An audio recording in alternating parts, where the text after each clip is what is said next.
Hello and अस्सलाम वालेकुम students. उम्मीद है आप सब लोग खैरियत से होंगे। Welcome to my channel learn with Naini Farzana.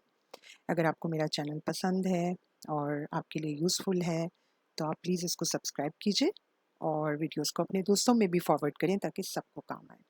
आज की वीडियो में हम बात कर रहे हैं तख्लीकी लिखाई की, यानी क्रिएटिव राइटिंग। स्पेशली ये वीडियो बनाई गई है खान बोर्ड के स्टूडेंट्स के लिए, क्योंकि उनका ये सवाल आता है जो पूरे 15 नंबर का है, 15 मार्क्स। जाहिर है कि हम 15 मार्क्स को खो नहीं सकते। इसका सही तरीका क्या है वो हम आज की वीडियो में देखते हैं। चलें जल्दी से जंप करते हैं। पिक्चर मैंने जो सेलेक्ट की है, जैसे कि आप लोगों को ये नज़र आ रही है कि एक नाबीना शख्स है, यानी एक ब्लाइंड पर्सन है जो एक बच्चे के साथ है जो के हाथ में फ़ोन यूज़ करता हुआ जा रहा है।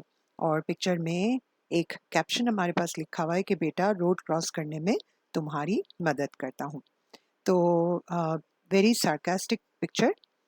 आपको सबसे पहले क्या करना होता है, आपको देखना होता है कि पिक्चर में दिया क्या गया है। याद रखिएगा, आपका कोई भी सवाल जो आता है वो लिटरल मीनिंग्स में नहीं होता, यानी उसके अंदर कोई ना कोई बात छुपी हुई होती है। तो अब आपने तस्वीर को पहले गौर से देखना है कि उसमें हो क्या रहा है।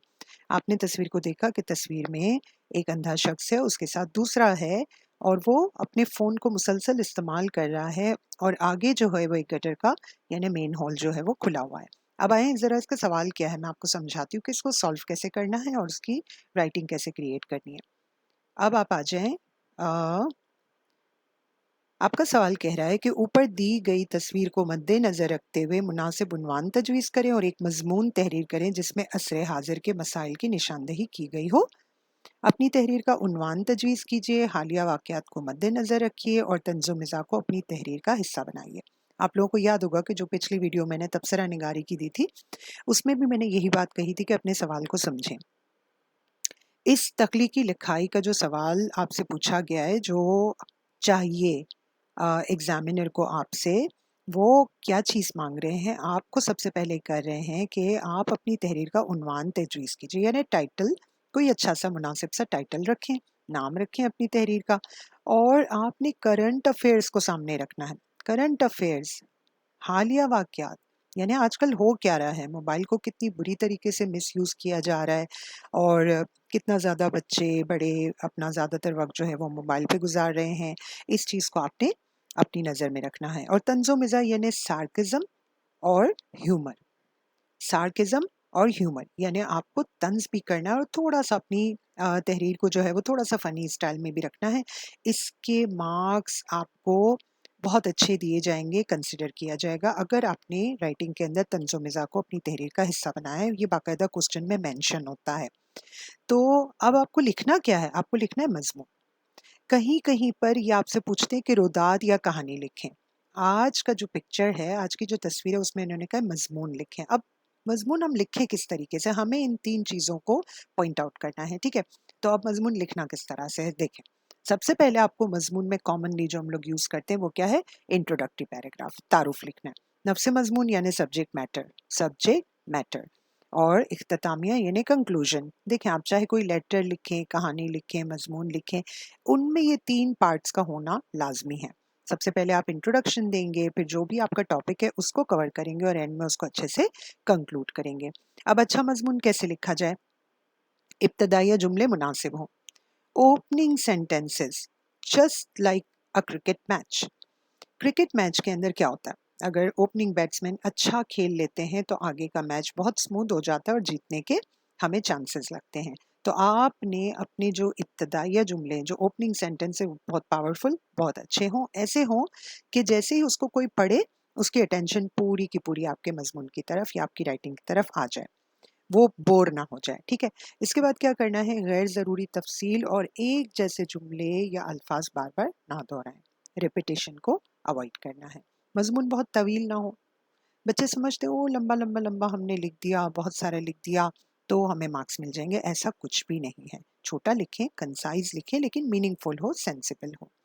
हेडिंग यानी शह सुर्खी ना दें, हेडिंग्स ना लगाएं। मज़मून में आपको कोई हेडिंग लिखने की ज़रूरत नहीं है। कोशिश करें कि आप अंग्रेजी अल्फाज का इस्तेमाल ना करें, कम से कम करें। वैसे तो बड़ी मिक्स हो गई है उर्दू और इंग्लिश अब, लेकिन हमें कोशिश पूरी यही करनी है कि हम इंग्लिश वर्ड्स का कम से कम यूज़ करें। ठीक है बेटा, यहाँ तक बात समझ में आ गई? फिर क्या करना है, उर्दू कवायद दुरुस्त इस्तेमाल करें। ग्रामर, जैसे इंग्लिश की ग्रामर इंग्लिश लैंग्वेज के पेपर में इम्पॉर्टेंट होती है, इसी तरह उर्दू ग्रामर भी इम्पॉर्टेंट है। अपनी तरफ से कोई भी बात ना कहें या कोई भी शेर शामिल ना करें। हम शायर नहीं हैं, ना ही हम कोई बहुत बड़े इंटेलेक्चुअल हैं, ना कोई स्कॉलर्स हैं कि हम अपनी तरफ से कोई सी भी बात कह दें। ये नहीं करना। Last and very important thing कि आपकी राइटिंग अच्छी होनी चाहिए और आप जो भी वर्ड्स यूज़ करें वो क्लियर होने चाहिए, एग्जामिनर को समझ में आए कि बच्चे को चीज़ें आती हैं। आपका फर्स्ट इम्प्रेशन अच्छा पड़ना चाहिए, राइट। अब आ जाए सबसे ज़्यादा काम की चीज़ पे, यानी आपका simple answer according to this picture. आइए देखते हैं। मैंने सेलेक्ट किया है नैरेटिव ऐसे। इसके अंदर आपको कोई चीज़ नहीं मेंशन की गई है कि आप मजमून कौन सी टाइप का लिखें, तो मैंने सेलेक्ट किया नैरेटिव, क्योंकि मुझे इस पिक्चर को देख के लगा कि मुझे अपनी तरफ से कोई मजमून लिखना चाहिए, तो मैं नरेशन पे आ गई। ठीक है, नरेशन का मतलब क्या होता है, ये भी बहुत जल्द 1-2 दिन में ही आपके पास वीडियो आ जाएगी जिसमें इंग्लिश राइटिंग के भी काफ़ी सारी टिप्स उसमें मौजूद होंगी। तो मैंने इसका टाइटल दिया है मोबाइल फ़ोन और मेरी ज़िंदगी।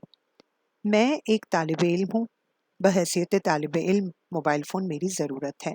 मुझे मोबाइल फ़ोन उस वक्त दिया गया जब कोरोना वायरस ने दुनिया को अपनी लपेट में लिया हुआ था। स्कूल बंद होने की वजह से ऑनलाइन क्लासों का सिलसिला शुरू हुआ। बस यही वो वक्त था जहां से खराबी शुरू हुई। कोरोना का वायरस तो चला गया, मगर मोबाइल नाम का वायरस बतौर निशानी छोड़ गया, जो कहता है मैं ना जाऊंगा तुझे छोड़ के। ये था पहला पैराग्राफ, यानी इंट्रोडक्टरी पैराग्राफ। कोशिश ये की है कि ये इतना इंटरेस्टिंग हो कि जब इसको पढ़ा जाए तो कोई बोर ना हो और लगे कि हाँ आगे स्टोरी बहुत अच्छी जाने वाली है, राइट। चले आ जाए अब सेकंड पे, सब्जेक्ट मैटर पे आ जाए कि जो जो हमसे पूछा गया वो अब हम सेकंड वाले में डाल रहे हैं। ठीक है, लिहाजा एक दिन हुआ यूं कि अम्मी ने बाजार से कुछ सामान मंगवाया। मैं हमेशा की तरह अपनी धुन में इंस्टाग्राम पर दोस्तों के साथ चैटिंग यानी बातचीत और नई रील्स देखते हुए चला जा रहा था कि मेरी नज़र एक नाबीना शख्स पर पड़ी। वैसे तो मैं अपने काम से काम रखने वालों में से ही हूँ, पर सोचा चलो बेचारे को सड़क पार करवा दूं। मैंने उस शख्स का हाथ पकड़ा और चलने लगा। इतने में मेरे दोस्तों ने एक वीडियो भेजी जिसमें वो दूसरी बाइक वाले के साथ रेस लगा रहे थे। बस फिर क्या था, मैं तो बुरी तरह मगन। चंद कदम आगे गटर का ढक्कन गायब था, बिल्कुल ऐसे जैसे हमारे हुक्मरान इलेक्शन के बाद गायब हो जाते हैं। मैं यहाँ आपको फिर एक चीज बता दूं बेटा, सॉरी मैं रुक रही हूँ बीच में, लेकिन यहाँ मैंने कोशिश की कि मैं तंज का इस्तेमाल करूँ। आपने देखा मजाक के साथ साथ थोड़ा थोड़ा फनी भी इसको लिखा है और साथ साथ मैंने तंज भी यहाँ पे डाल दिया। इससे मुझे अच्छे नंबर मिल सकते हैं। चलें कंटिन्यू करते हैं। तो इलेक्शन के बाद गायब हो जाते हैं। खैर हो उस नाबीना आदमी की जो अपनी छड़ी को आगे की तरफ मार मार के चल रहा था। उसने चीख कर कहा, बेटा आ जाओ, मैं रोड क्रॉस करवा दूं। मैंने जब देखा तो मैं गटर से सिर्फ एक कदम दूर था। ना पूछें, शर्मिंदगी से बुरा हाल था। मैंने उन साहब का बहुत शुक्रिया अदा किया कि उन्होंने मेरी जान बचाई, वरना खुला गटर मुझे निगल चुका होता। उस दिन के बाद मैंने तौबा कर ली कि राह चलते फोन नहीं देखूंगा। ये पूरा सब्जेक्ट मैटर यहाँ पे कवर हो गया। जो हमसे पूछा गया था, जो पिक्चर दी गई थी, ये सब कवर हो गया।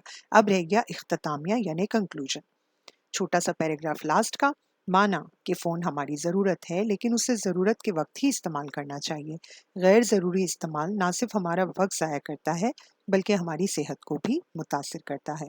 कोई चीज़ बजाते खुद बुरी नहीं होती, उसका इस्तेमाल उसे अच्छा या बुरा बनाता है। तो बेटा ये हो गया हमारा मजमून पूरा। अब आप देखें, कोई गैर ज़रूरी डिटेल्स नहीं है, बिल्कुल भी लंबा नहीं है, और किसी भी चीज़ की हमने रेपिटेशन नहीं की है। जितना हमसे पूछा गया है हमने उतना ही किया है। आप चाहें तो वीडियो को पॉज करके आराम से देखें कि मजमून को किस तरह लिखा गया है। ठीक है, तो अगर आपको ये अच्छा लगा है तो मजमून को ज़रूर शेयर करें, अपने दोस्तों के साथ भी शेयर करें, और मेरी वीडियोस देखने का बहुत बहुत शुक्रिया। मेरी वीडियो को लाइक करें और सब्सक्राइब करें।